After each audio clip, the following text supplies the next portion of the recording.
and go. Hi there, this is Sarah Eber with Lincoln University Cooperative Extension, and we're going to do a little quick how-to video on boiling water. Now that may sound kind of simple, but there's actually a lot of different applications for boiling water and a couple of different levels. So I wanted to show those to you and give you a few applications. But before we get started, I want to make sure a couple of basic things. First of all, always make sure that you wash your hands really good and your hair is covered before you start any cooking activity. Keeps everything nice and clean. So we're going to come over to the sink. Remember, you got to use that happy birthday, sing happy birthday while you wash your hands. Make sure you get both sides, backs, fronts. Get your thumbs really good. Make sure you've done some good hand washing. And you're ready to go. Okay, so what we're going to talk about today is just boiling water.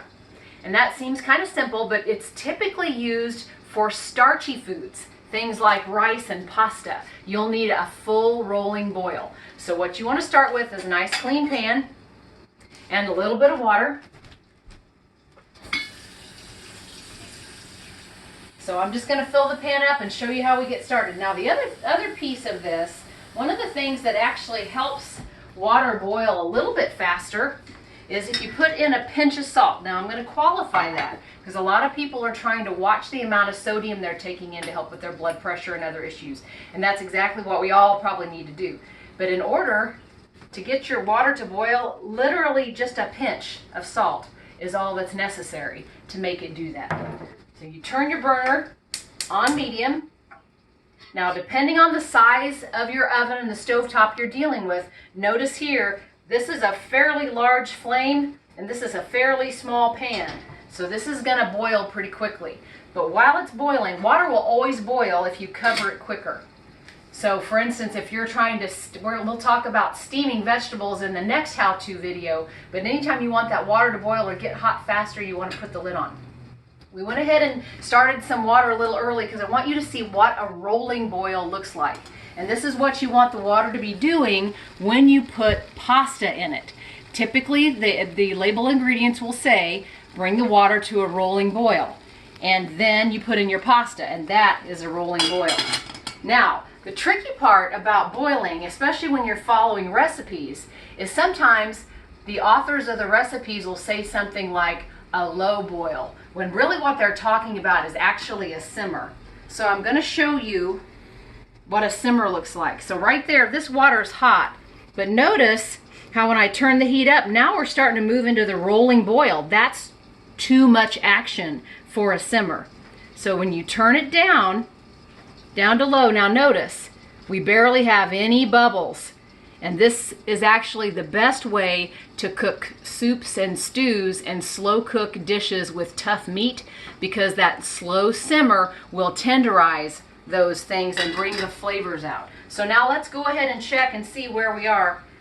Now notice if you, you'll start to tell the water's getting good and hot. It's starting to move around. You can sort of see bubbles in there. So this is how it kind of gets started, and it's going to happen a little quicker if the lid's on.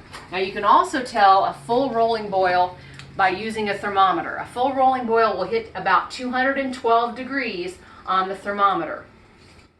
When you use a thermometer, you want to make sure it's good and clean, and if you have some questions about cleaning and calibrating your thermometer, let us know at Lincoln and we'll get you a guide sheet or a fact sheet to help you with that. But I will point out that there's a little spot on this thermometer. You can barely see it there. It's just a little dimple, like a little dent.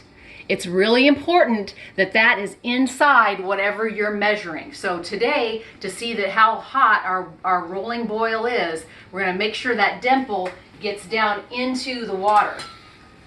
So without burning my hands and holding off to the side, I've got that dimple down in the water. I want to come in closer. And we're going to see if we're going to get to 212 if our rolling boil. Typically a rolling boil hits about 212 degrees. And it's still moving up.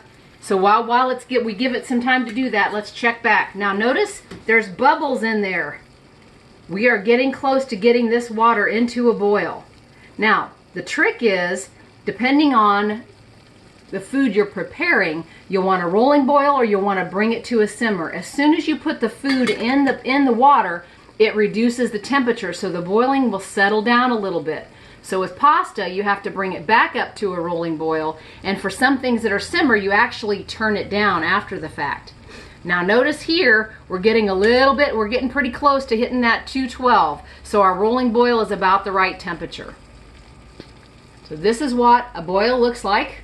You can use boiling often used for a lot of starchy foods like pasta and rice and boiling potatoes and other starchy vegetables like peas. You also use a boil for candy and sometimes cooking hot dogs. When you're cooking hot dogs, you get the water to a rolling boil, put in the hot dog and turn it down to simmer and let it simmer for 5 minutes to get it done. Yep, we've reached our 212 on our boil. So if you have any questions, give us a call at Lincoln University and we'll be happy to help you. Happy boiling.